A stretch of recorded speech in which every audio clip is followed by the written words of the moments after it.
Hi, welcome to Learning Monkey. I am Vikram. In this class, we'll try to understand long-term, short-term and middle-term schedulers.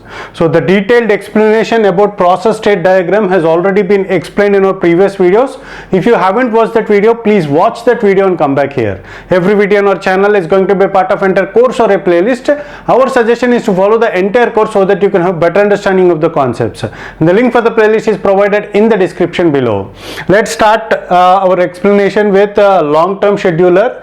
The long-term scheduler is responsible for bringing process from the job queue, which is there on the secondary memory, into the ready queue, which is there on the main memory. So these schedulers will be there between the states in order to bring the process from one state to another state. Different types of schedulers are there, and the first one is long-term scheduler. The long-term scheduler is between the new and ready state. So the job of the long-term scheduler is to bring the processes that are there in the new state into the ready state.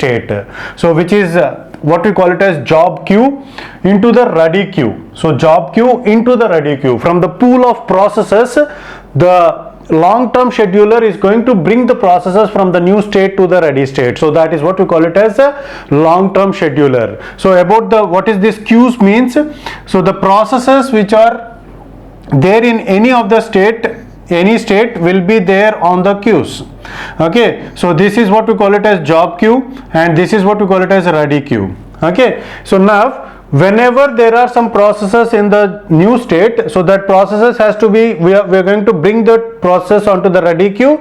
So that switching the process from new state to ready state is done by the long-term scheduler. Why it is called as long-term scheduler means it is going to make a lot of effect on the performance of the overall system in the long term. So the job done by the scheduler is going to make an effect on the long-term performance. So that is why it is called as long-term scheduler. So how it is going to be is, for example, while choosing the process from the new state to the ready state, the long-term scheduler has to choose it efficiently. Otherwise, the overall performance of the system will get affected. So how it has to choose is, among the pool of processes, it has to choose a mix of IO bound process and CPU bound processes.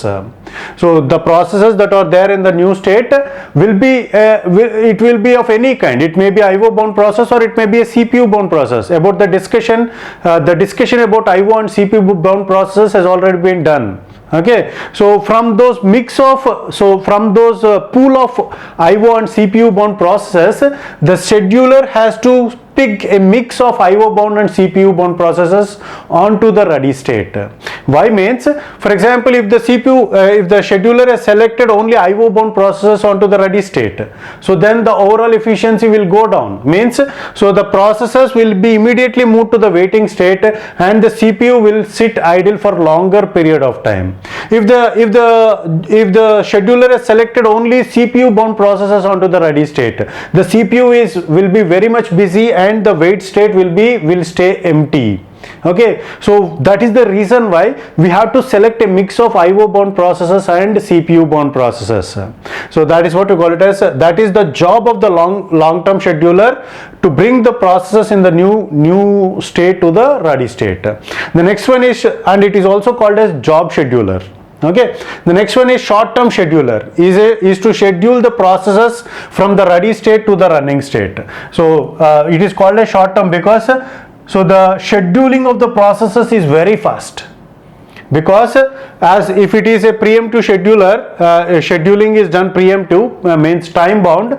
So immediately after microseconds or milliseconds, another job, we have to bring another job from ready state to running state. Immediately we have to bring the process from ready state to running state.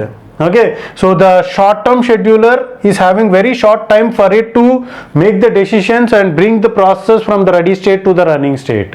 Okay, so that is the job of short-term scheduler. The next one is middle-term scheduler. Middle-term scheduler enables you to handle the swapped out processes. So what is meant by swapped out processes means, for example, if the processes are waiting in the wait or block state, and there will be some process which will be waiting for the longest period of time. So they are waiting for the longest period of time, which means that, for example, if there are some processes, among that there are some processes which are waiting for the IO operation to be completed. So it is taking a longest period of time to complete its IO processes. So, and in that process, for example, another process want to go from running state to wait or block state, and there is no room for that process to accommodate in the wait or block state.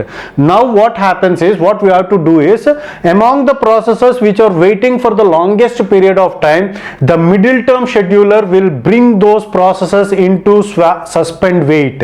So they are called as swapped out processes.